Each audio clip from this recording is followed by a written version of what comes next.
और इसी खबर पर विस्तार से जानकारी के साथ हमारे साथ संवाददाता बांदा से जुड़ गए हैं और गौतम बुद्ध नगर से अमित चौधरी। अमित, सबसे पहले आपके पास आऊंगा।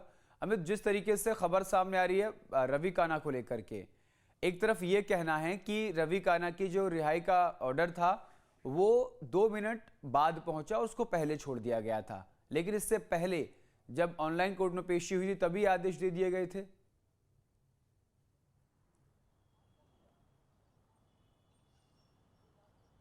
बिल्कुल, देखिए इस पूरे मामले की जैसे ही बात सामने आई कि उसको रिहा कर दिया गया, उसके बाद सीजीएम कोर्ट गौतम बुद्ध नगर के उस आदेश के बारे में बात होनी शुरू हो गई जो आदेश रिहाई वाले दिन दिया गया था, यानी बी वारंट जारी किया गया था सेक्टर 63 के एक मुकदमे में। और उसी दिन वीडियो कॉन्फ्रेंसिंग के जरिए बांदा जेल से रवि काना को जेल के समक्ष पेश भी किया गया था, लेकिन तमाम चीज़ों को नज़रअंदाज करके एक रिहाई का आदेश दिखाकर रिहा कर दिया गया। और इस पूरे मामले में बांदा जेल प्रशासन की भूमिका पर तभी से सवाल खड़े होने शुरू हो गए थे। न्यूज स्टेट ने प्रमुखता से इस पूरी खबर को शुरुआत से दिखाया कि किस तरीके से जेल प्रशासन ने सीजीएम कोर्ट के जो आदेश हैं उनको दरकिनार किया, आदेश आने का इंतजार नहीं किया और जेल अधीक्षक, जेलर या डिप्टी जेलर की भूमिका पर उसी वक्त सवाल खड़े होने शुरू हो गए थे। उसके बाद जांच कराई गई, डीआईजी प्रयागराज जो डीजी हैं जेल, उनसे जांच कराई गई इस पूरे मामले की, तो उसमें कई गंभीर आरोपों का खुलासा भी हुआ। जेल के अंदर के जो सीसीटीवी कैमरे हैं उनको भी खंगाला गया, जेल के बाहर के सीसीटीवी कैमरों को भी खंगाला गया, क्योंकि स्क्रैप माफिया रवि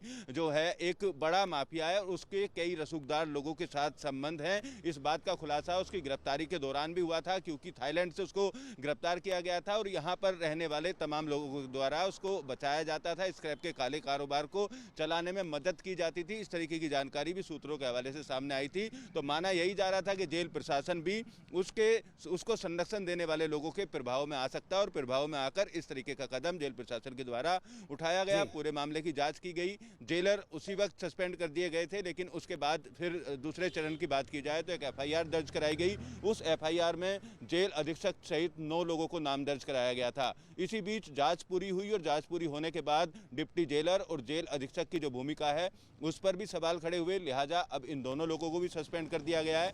और सूत्र इस बात की भी पुष्टि कर रहे हैं कि जेल के अंदर के जो सीसीटीवी कैमरों की फुटेज थी, जेल के बाहर जब ये रिहा किया गया उसमें भी कई ऐसी संदिग्ध चीजें सामने आई हैं जिसमें जेल प्रशासन पर सवाल खड़े होते हैं। तो माना जा रहा है आने वाले समय में कई और लोगों पर भी इस पर गाज गिर सकती है और इस कार्रवाई के बाद बांदा जेल के अंदर पूरी तरीके से हड़कंप है। जो रसूखदार कैदी होते हैं उनको वीवीआईपी ट्रीटमेंट दिए जाने की भी जानकारी सूत्रों के हवाले से सामने आ रही है। जी, फिलहाल इस पूरे मामले में सरकार सख्त है, क्योंकि सीएम योगी के आदेश हैं सीधे तौर पर कि संगठित अपराध चलाने वालों की आर्थिक तौर पर और हर तरीके से कमर तोड़ी जाए, प्रभावी कार्रवाई की जाए। और उसी के तहत गौतम बुद्ध नगर पुलिस कमिश्नर के आदेश पर यह कार्रवाई स्क्रैप माफिया पर की गई थी। 20 से ज़्यादा आपराधिक मुकदमे दर्ज थे, गैंगस्टर की धारा लगाई गई। तकरीबन 200 करोड़ रुपए की ऐसी संपत्ति जो ऐसे अवैध कारोबार से अर्जित की गई थी उसको कुर्क करने की भी कार्रवाई पुलिस ने की, लेकिन बांदा जेल प्रशासन बहुत जल्दबाजी में नजर आया और तुरंत रिहाई कर दी। एक तरफ अब बांदा जेल प्रशासन पर यह बड़ी कार्रवाई हुई है, दूसरी तरफ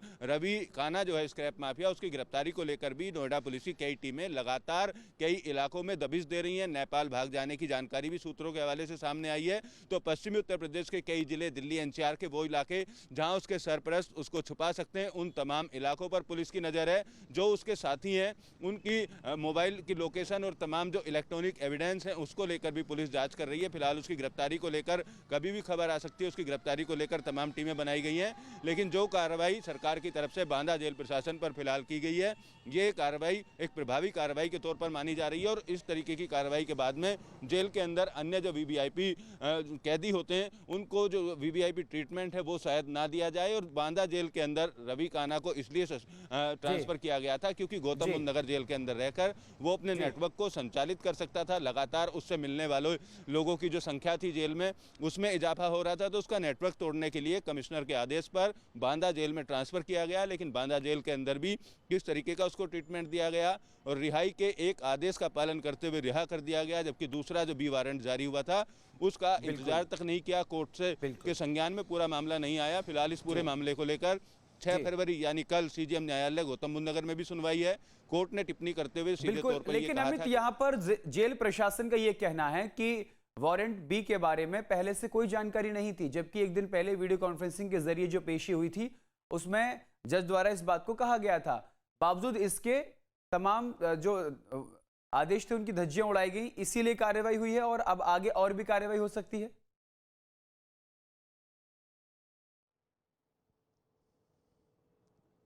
बिल्कुल, देखिए इस पूरे मामले में जो सीजीएम का आदेश था, उस आदेश में सीधे तौर पर लिखा गया कि जेल प्रशासन जल्दबाजी में था और जल्दबाजी में बिना बी वारंट की जानकारी लिए उसी जेल के अंदर वही आदेश का पालन करते हुए रिहा कर दिया गया, जबकि दूसरा जो बी वारंट जारी हुआ था उसका इंतजार तक नहीं किया, कोर्ट से के संज्ञान में पूरा मामला नहीं आया। फिलहाल इस पूरे मामले को लेकर 6 फरवरी यानी कल सीजीएम न्यायालय गौतम बुद्ध नगर में भी सुनवाई है।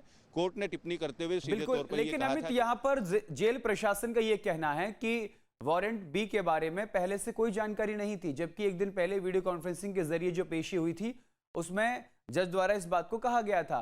बावजूद इसके तमाम जो आदेश थे उनकी धज्जियां उड़ाई गई, इसीलिए कार्रवाई हुई है और अब आगे और भी कार्रवाई हो सकती है।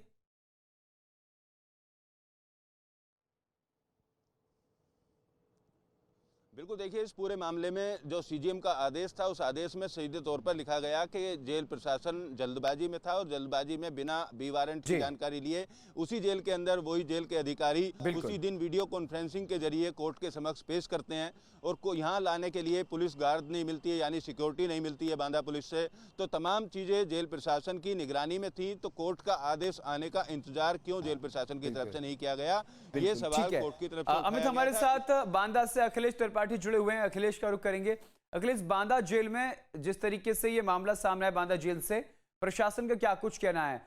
जेलर को डेप्यूटी जेलर को सस्पेंड कर दिया गया है और जो खबर सामने आ रही है ये कि बांदा जेल में और भी कैदियों को वीवीआईपी ट्रीटमेंट मिल रहा था, अब उस पर भी जो जांच शुरू हो गई है।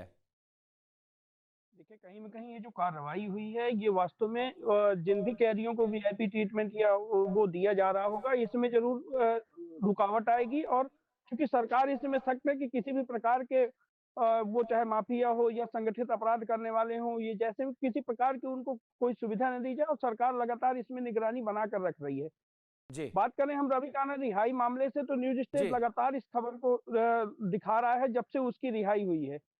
प्रथम दस्तुआ जांच में जेलर विक्रम सिंह यादव को सस्पेंड किया गया था, जो डीआईजी जेल राजेश श्रीवास्तव उनके द्वारा जांच की जा रही थी, और जैसे ही उनको जांच मिली दूसरे ही दिन जेलर विक्रम सिंह यादव को सस्पेंड कर दिया गया था। लेकिन सवाल खड़े हो रहे थे कि जो जेल अधीक्षक होते हैं अनिल गौतम, जो जेल अधीक्षक हैं बांदा के, वो कहीं न कहीं सर्वोपरि अधिकारी हैं उस जेल के।